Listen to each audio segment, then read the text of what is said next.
Hello everyone, welcome back to my YouTube channel. This is mini vlog. ಇವತ್ತಿನ vlog ಬಂದು ನಾನು ನನ್ನ roommates ಎಲ್ಲರೂ ಹೊರಗಡೆ ಹೊರಟಿದ್ವಿ ಶಾಪಿಂಗ್ಗೆ. ಎಲ್ಲಿಗೆ ಅಂತ ಕೇಳ್ತಿದ್ದೀರಾ? ಗಾಂಧಿ ಬಜಾರ್ ಏನಕ್ಕೆ ಅಂತನಾ, ಅಲ್ಲಿ ಜ್ಯುವೆಲ್ಸ್ ಪರ್ಚೇಸ್ ಮಾಡಬೇಕಿತ್ತು. ಸೊ ಅಲ್ಲಿ ಒಂದು ಶಾಪ್ ಇದೆ, ತುಂಬ ಚೆನ್ನಾಗಿದೆ ಅಂತ ಹೇಳಿ ನನ್ನ ಸೀನಿಯರ್ ಕರ್ಕೊಂಡು ಹೋಗಿದ್ರು. ಅವ್ರಿಗೆ ಫೇರ್ವೆಲ್ ಡೇ ಇತ್ತು. ಸೊ ಅವ್ರ ಸ್ಯಾರಿ ಮ್ಯಾಚಿಂಗ್ ಜ್ಯುವೆಲ್ ತೊಗೊಳೋದಕ್ಕಂತ ಅಲ್ಲಿಗೆ ಹೊರಟ್ವಿ. ಶಾಪಿಂಗ್ಗೆ ಅಂತ ಒಬ್ಬರಿಗೆ ಬಂದಿದ್ದು, ಬಟ್ ಅಂತೂ ಹೋಗಿದ್ದವರೆಲ್ಲ ಶಾಪ್ ಮಾಡಿದ್ವಿ. ತುಂಬ ಕಲೆಕ್ಷನ್ಸ್ ಇತ್ತು. ಭವಾನಿ ಅಂತ ಸ್ಟೋರ್ ನೇಮ್, ತುಂಬಾ ಚೆನ್ನಾಗಿತ್ತು. ತುಂಬ ಒಳ್ಳೊಳ್ಳೆ collections, different collection, varieties of collections ಇತ್ತು.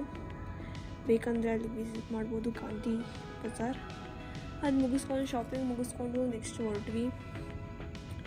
ಅಲ್ಲಿ ತುಂಬ ಹೊಟ್ಟೆ ಸಿಗ್ತಾಯಿತ್ತು. ಹಾಗೆ ಊಟ ಅಲ್ಲಿ ಕಾರ್ನ್ ಸಿಕ್ತು. ಅಲ್ಲಿಂದ ಊಟ ಮಾಡಬೇಕಂತ ಒಂದು ಹೋಟೆಲ್ಗೆ ಹೊರಟ್ವಿ. ಮತ್ತು ವೆರೈಟೀಸ್ ಆಫ್ ಫುಡ್ ಆರ್ಡರ್ ಮಾಡಿಕೊಂಡು ಫುಲ್ ಹೊಟ್ಟೆ ತುಂಬ ಊಟ ಮಾಡಿ ಫೈನಲ್ಲಿ ಊಟ ಮುಗಿಸ್ಕೊಂಡು ತುಂಬ ಲೇಟ್ ಆಗಿತ್ತು. ಬಸ್ ಸ್ಟಾಪಿಗೆ ಹೊರಟ್ವಿ. ಬಸ್ ಸ್ಟಾಪಲ್ಲಿ ಬಸ್ ಕಾಯ್ಕೊಂಡು ಹಾಗೆ ಆಲ್ಟೋ ಉಟ್ಕೊಂಡು ಕೂತಿದ್ವಿ. ಫೈನಲಿ ಬಸ್ ಬಂತು, ಹೊರಟ್ವಿ. Thank you for watching.